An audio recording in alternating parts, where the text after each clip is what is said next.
see. The temperature is at operating temperature. The AC is on. The battery is charged. Plenty of fuel. Oil pressure's good. Engine's running. But I am fucked, but we are fucking roasting in this damn truck. Signing off. Hello, YouTube. Hello, MGTOW. Hello, Red Pill. This is Red Pill in the Wind. And today, we're going to discuss brainwashing. And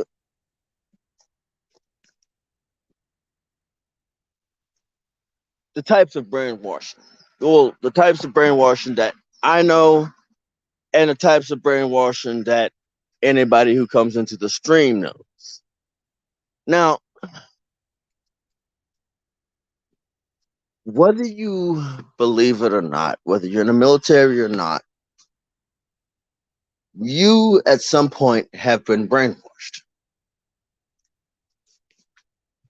Now, it's not all bad. It's not all bad depending on the circumstances. Sometimes you were a trash individual, and first things foremost, when you've been in prison and you want to get out, you've been brainwashed passively.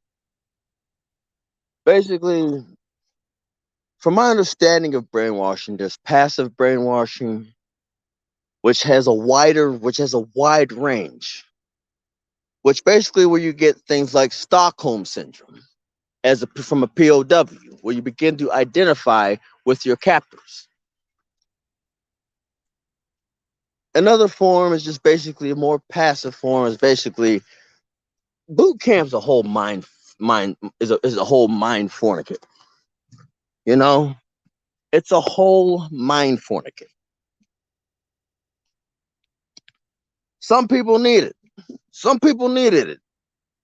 You know, to at least have that option to be a decent individual. Now, nowadays, I went to boot camp in 2009. I don't know what it is now. It might be a whole nother issue. Now, and in order for brainwashing to happen, it's either institutionalized or individualized, and generalized. First, we're going to start with institutionalized.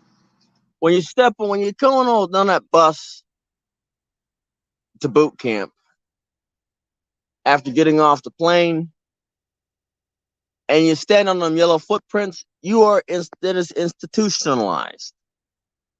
You know, that is to get you prepared for whatever happens in your military career. Whether you go to infantry, crash and salvage, whether you go to aviation, whether you go to logistics and supply, whether you go to maintenance. It is to get you prepared for whatever your job may be. You know? Now, it's also to get you prepared in case you're ever in a zone that's a hazardous zone. You know? It's to get your mind and your body prepared. Now, being a POW is a whole nother thing, which basically brings you into combating POW brainwashing. SEER school. Survival, I think evading and escape. You know? Or survival, evasion, I think, and I don't know what the R, I don't remember what the R stands for. I know survival, evasion, escape. Basically, you want to survive being a POW.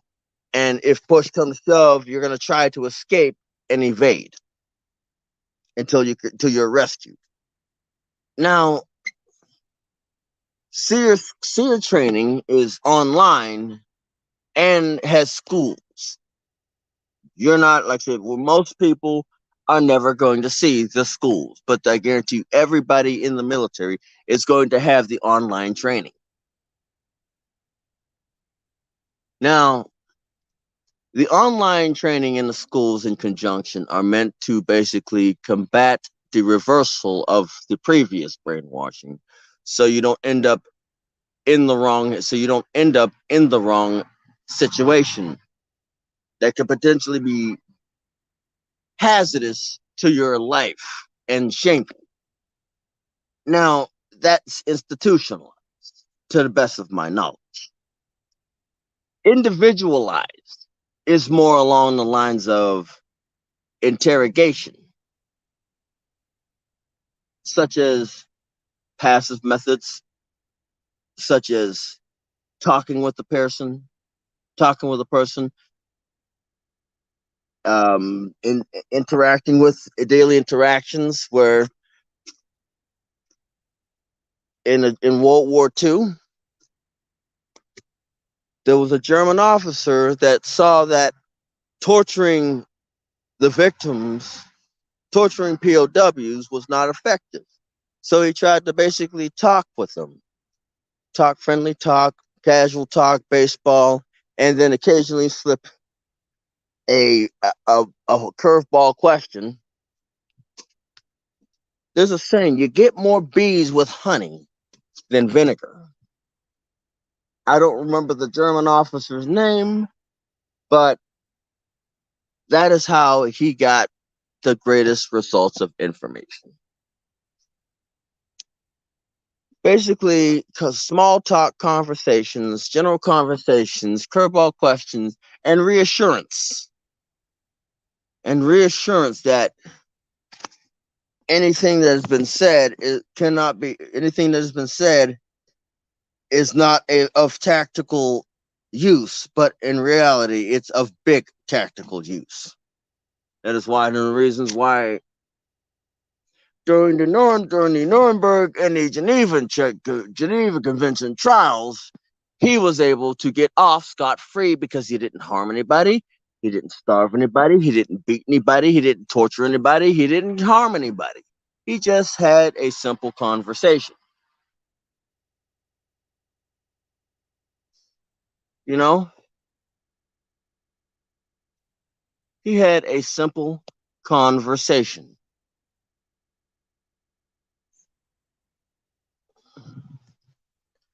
That is how you people got the best answers.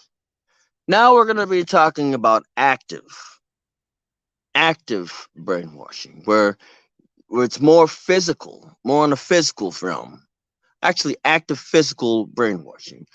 That is where you get water tortures. That is where you get the white room tortures. That's for tortures. That is where you get the boxes where you basically have enough room to crouch.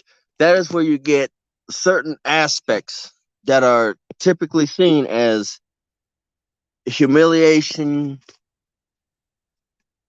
or causing untold amounts of damage to the psychological portion of your brain.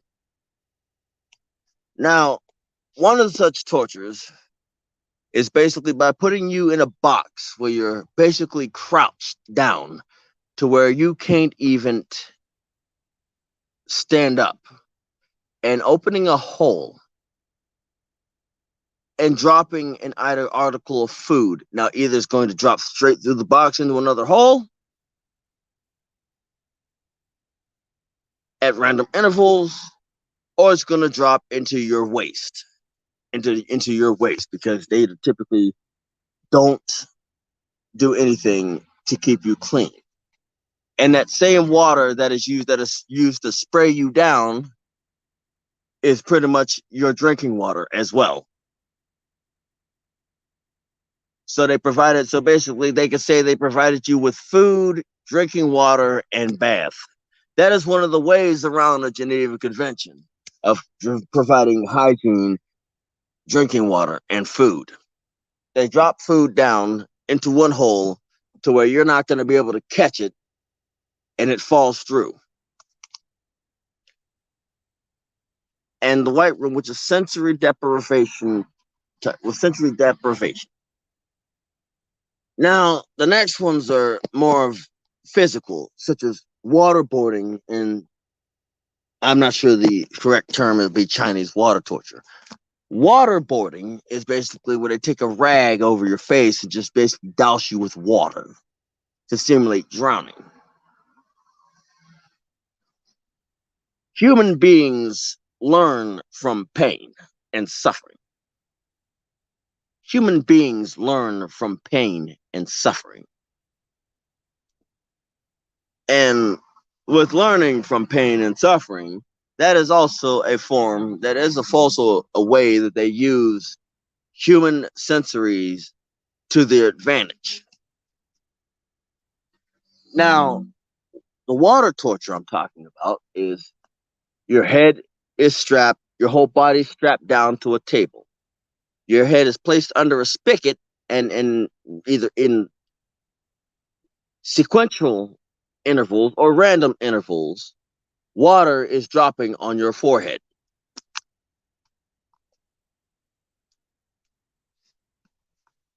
And that right there is another form of brainwashing, because that right, basically the goal to that point is either A, to try to get a hard reset, or try to get information.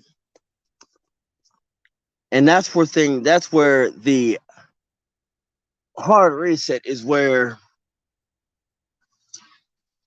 humiliation comes in. This is another reason why women in combat was frowned upon for the longest time.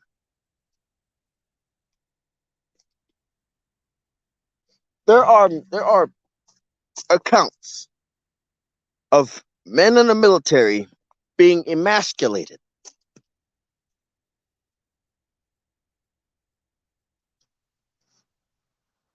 Detailed accounts of men in the military being emasculated. So if they're willing to do that to men, what are they willing to do to women? I'm just saying. That is the reason why women in the military was in combat arms was so frowned upon for so long.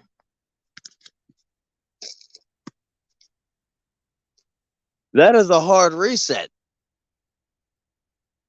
Just the threat of that. Just the threat of that would change a whole person's life.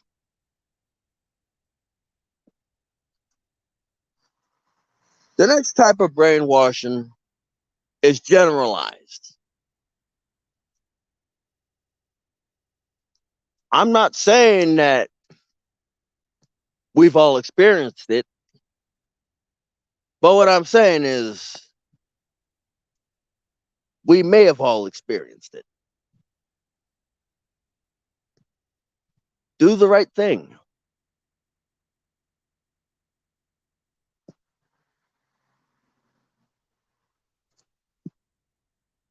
We gotta do this to stop this. We gotta do this. Stuff like that. I'm just being general. Do the right thing.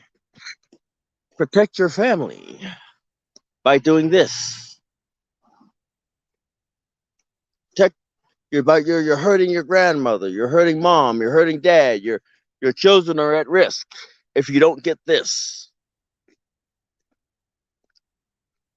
Generalized brainwashing usually is around shaming, humiliation,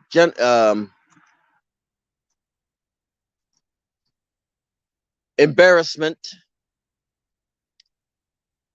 generalized to a large setting,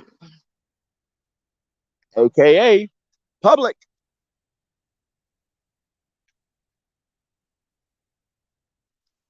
When you have the news cameras, taking pictures.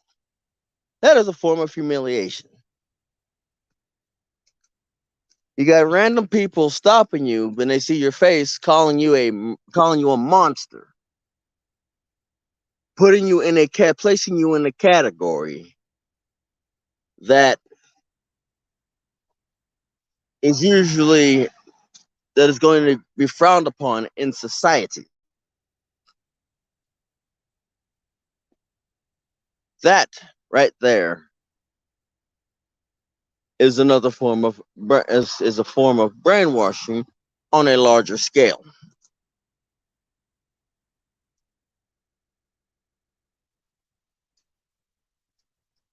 Basically, unless the person has access, first thing, unless you do not have an understanding of what you're looking for,